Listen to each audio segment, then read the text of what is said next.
నమస్తే, welcome to prime debate.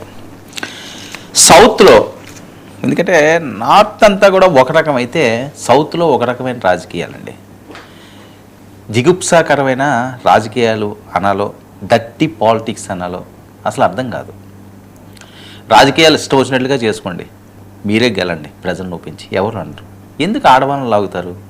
Character association ఎందుకు చేస్తున్నారు? భార్యల మీద పడతారు, స్నేహితుల మీద పడతారు. ఎవరికి ఎలా పోతే మీకెందుకు? ఎవరికి నొప్పి? ఎవరింట్లోకి ఎవరు తొంగి చూడాల్సిన అవసరం ఏముంది? అది జగన్మోహన్ రెడ్డి గారి ఇల్లు అవ్వచ్చు, షర్మిల గారి ఇల్లు అవ్వచ్చు, పవన్ కళ్యాణ్ ఇల్లు అవ్వచ్చు, చంద్రబాబు నాయుడు గారి ఇల్లు అవ్వచ్చు, ఎవరి ఇల్లు అన్నప్పటికీ కూడా. ఆంధ్రప్రదేశ్లోనే అదే పరిస్థితి, పక్కనున్న తమిళనాడులోనే అదే పరిస్థితి. త్రిష మీద మాట్లాడిన మాటలు ఎందుకంటే స్టాలిన్ కుటుంబం, ముఖ్యంగా ఉదయనిధి స్టాలిన్ ఈరోజు వీళ్ళ తాతగారు వేసిన బీజాలే. అప్పుడు కరుణానిధి గారు చాలా గొప్ప రైటరు, చాలా కళాపోషణ ఉన్నవాడు. ఆ రోజు జయలలితని నిండు సభలో దుశ్శాసన పర్వం అది.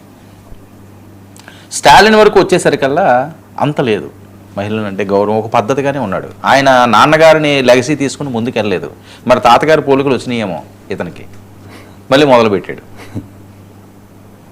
ఏంటి ఆ మాటలు? మన ఇంట్లో అసలు ఒక మహిళ గురించి కానీ పక్కోడి ఇంట్లో వాళ్ళ భార్యనో చెల్లినో లేకపోతే తల్లినో అన్నప్పుడు మనకు ఒక భార్య, మనకు ఒక తల్లి, మనకు ఒక చెల్లి, మనకు ఒక అక్క ఉన్నదని మినిమం కామన్ సెన్స్ ఉంటుందా లేదా? రాజకీయ నాయకులకు అర్థం కాదు. రాజకీయ నాయకులు కావనియండి, బయట వాళ్ళు కావనియండి.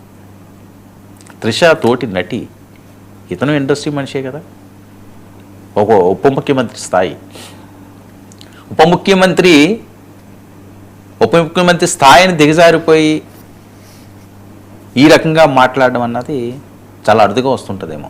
ఎందుకంటే మీ పక్క రాష్ట్రంలోనే ఉప ముఖ్యమంత్రి ఇప్పుడు పవన్ కళ్యాణ్ గారిని ఏదో అద్భుతం గొప్ప వాళ్ళు లేకపోతే అని ఎత్తే ప్రయత్నం కాదు నాది. ఆయన ఎప్పుడన్నా ఎవరి భార్య గురించైనా మాట్లాడారా ఇన్ని సంవత్సరాల్లోని? చిరంజీవి గారు ఎప్పుడన్నా మాట్లాడారా? నటుల గురించి నేను చెప్తున్నాను. లేకపోతే విజయశాంతి, వీళ్ళందరూ రాజకీయాల్లో ఉన్నవాళ్ళు కదా, ఎంతమంది లేరు? ఎందుకే తమిళనాడులో ఈ వింత పరిస్థితి? దాన్ని ఆదర్శంగా తీసుకుంటారా ఆంధ్రప్రదేశ్లో? దీన్ని ఆదర్శంగా తీసుకుంటే అటు వెళ్తున్నారా? ఆయన మాట్లాడిన మాటలు సోషల్ మీడియాను షేక్ చేస్తున్నాయి, సభ్య సమాజం సిగ్గుపడేలా చేస్తున్నది, మహిళా లోకం చేదరించుకుంటున్నది.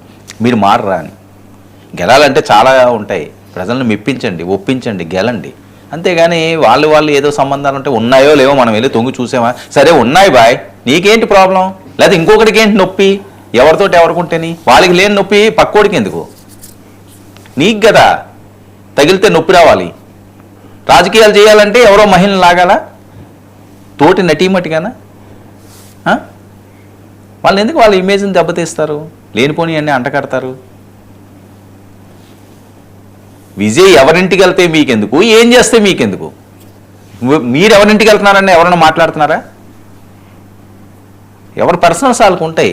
అందులోకి దూరి ఈ రకమైన చెత్త రాజకీయాలు, డర్టీ పాలిటిక్స్ చేయడం అన్నది మంచిది కాదు ఏ రాజకీయ నాయకుడు.